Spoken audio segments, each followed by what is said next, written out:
It was supposed to be a normal delivery. One small package, one quiet afternoon, but by the end of the day, voices were raised, neighbors were watching, and someone's reputation was hanging by a thread. In a world where online deliveries arrive almost daily, losing a package feels personal. And when something goes missing, suspicion spreads fast. This story began the way many do, with a notification that said delivered, and a box that wasn't there. Jason Miller came home from work exhausted. He checked his phone in the driveway and saw the delivery alert waiting for him. The package contained a gift he had ordered weeks ago, something important he didn't want delayed. As he reached his front door, his eyes scanned the porch instinctively. Nothing. No box. No note. Just empty concrete. His tiredness turned into irritation, then into panic. He refreshed the app again and again. Delivered. Front door. According to the system, the package had arrived. According to reality, it hadn't. Jason stepped back and looked around. The street was quiet. Too quiet. A few houses down, his neighbor Daniel was unloading groceries from his car. They had exchanged polite greetings before but were never close. Jason felt a familiar thought creep in, one he didn't want to admit but couldn't ignore. Package theft stories were everywhere. Social media was full of warnings. And suddenly, the missing box felt less like a mistake and more like something intentional. Instead of waiting, Jason checked the delivery photo attached to the notification. The image showed a box on his porch, clearly visible near the door. That was all the confirmation he needed. His frustration hardened into certainty. Someone had taken it, and in his mind, the list of suspects was short. He glanced again at Daniel, who was now carrying bags inside. The timing felt suspicious. Too convenient. Jason's heart raced as anger pushed logic aside. Jason walked straight over to Daniel's driveway. His voice tight but controlled. "Hey," he called out. "Did you see a package on my porch today?" Daniel looked confused and shook his head. "No," he replied honestly. That answer only fueled Jason's suspicion. "It was delivered," he insisted, showing the photo on his phone. Daniel frowned, genuinely surprised. But Jason had already made up his mind. To him, denial felt like guilt. And without realizing it, he was about to turn a simple mistake into a public accusation. Jason didn't wait long after that conversation. As soon as Daniel went inside, Jason returned to his own house, still replaying the moment in his head. The more he thought about it, the more convinced he became that something wasn't right. Daniel's calm reaction felt rehearsed to him. Jason paced his living room, checking neighborhood apps and local posts about stolen packages. Story after story seemed to confirm his fear. In his mind, he wasn't overreacting, he was protecting himself. By evening, Jason had made a decision. Instead of contacting the delivery company first, he called the local non-emergency police line. He explained that a package was marked delivered but missing, and that he suspected a neighbor. The officer on the phone listened carefully and advised him to stay calm until someone could come by. Jason hung up feeling justified. He believed he was doing the responsible thing. What he didn't realize was how quickly assumptions can damage trust, especially when spoken out loud. When the police arrived, two officers stepped out calmly, notebooks in hand. Jason explained everything, showing the delivery photo and pointing toward Daniel's house. A few neighbors had already gathered on their porches, drawn by the flashing lights. Daniel stepped outside when he noticed the attention, looking surprised and uneasy. The officers asked him simple questions, and Daniel answered politely, repeating that he had not seen or taken any package. The situation was tense but quiet, the kind of tension that settles heavily in the air. One of the officers asked an important question Jason hadn't fully considered yet. "Do you have any security cameras?" Jason paused. He did, but only inside his house. Daniel, however, hesitated before answering. Then he nodded slowly. He had installed a camera near his garage after his car had been scratched months earlier. The camera partially covered the street and the front of Jason's porch. That detail changed the atmosphere instantly. Jason felt a flicker of doubt for the first time since the package went missing. Daniel offered to show the footage. The officers agreed, and everyone followed him inside. As the video played, it showed the delivery driver placing the box exactly where the photo had indicated. Minutes passed. Then something unexpected happened. A strong gust of wind pushed the lightweight package, sliding it slowly across the porch and out of frame. Jason's confidence wavered. The video hadn't shown theft yet, but it also hadn't shown the full story. And the most important moment was still ahead. The officers leaned closer to the screen as Daniel adjusted the playback speed. The footage continued past the moment the package slid out of view. For several minutes, nothing happened. The porch remained empty, and the street stayed quiet. Jason felt a mix of relief and unease. The box hadn't been taken by Daniel, at least not yet. But that still didn't explain where it went.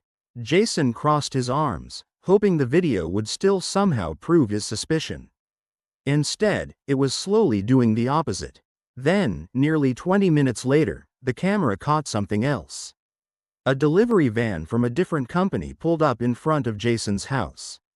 The driver stepped out, glanced at the porch, and looked around. He seemed confused. After a moment, he walked over, picked up the fallen package from the side of the steps, and placed it next to another box already in his hands. The officers exchanged looks. Jason's stomach tightened. The footage suggested the driver believed the package belonged to a different address. The video showed the driver loading both boxes back into the van before driving away. The room went silent. Daniel exhaled slowly, as if releasing tension he had been holding since the police arrived. Jason felt his face grow warm. His certainty collapsed in an instant, replaced by embarrassment. The package hadn't been stolen at all. It had been mistakenly taken by another delivery driver.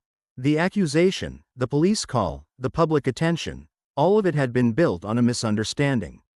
One of the officers gently explained that delivery mix-ups happen more often than people realize. He suggested Jason contact the shipping company with the new information.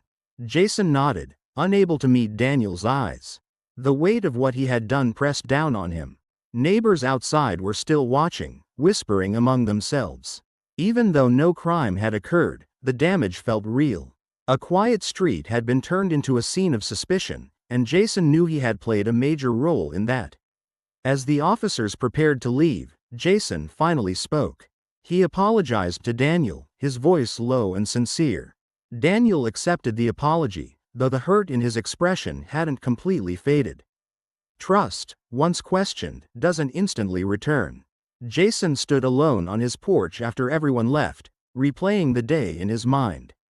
What started as a missing package had exposed something deeper: how quickly fear can replace patience, and how easily assumptions can turn neighbors into strangers. The next morning, Jason woke up expecting the situation to be over. But the neighborhood felt different. A few people avoided eye contact when he stepped outside. Others offered polite smiles that felt forced. Word had traveled faster than he realized. Even without a crime, the accusation had left a mark. Jason checked his phone and saw messages on the neighborhood group chat discussing the police visit. No names were mentioned, but everyone knew. Jason felt a quiet regret settle in, the kind that lingers long after the moment has passed. Later that afternoon, Jason contacted the delivery company and explained everything. After reviewing their logs and the video evidence, they confirmed the mistake. The package had been mistakenly picked up and would be returned within a day. The relief he expected didn't come. Instead, he felt unsettled. He had blamed someone he barely knew without proof. When the driver finally returned with the box, Jason thanked him, but the interaction felt hollow. Getting the package back didn't undo what had already happened. That evening, Jason noticed Daniel outside again, washing his car. For a moment, Jason considered going back inside and avoiding another awkward conversation. But something stopped him. He walked over and offered to help. The two spoke quietly, not about the incident, but about work, families, and everyday frustrations. The conversation felt fragile, like rebuilding something cracked. Daniel admitted that being accused had shaken him more than he expected. Jason listened, really listened, for the first time. As they talked, Daniel mentioned something that caught Jason off guard. After the police visit, another neighbor had privately asked Daniel if he was that kind of person.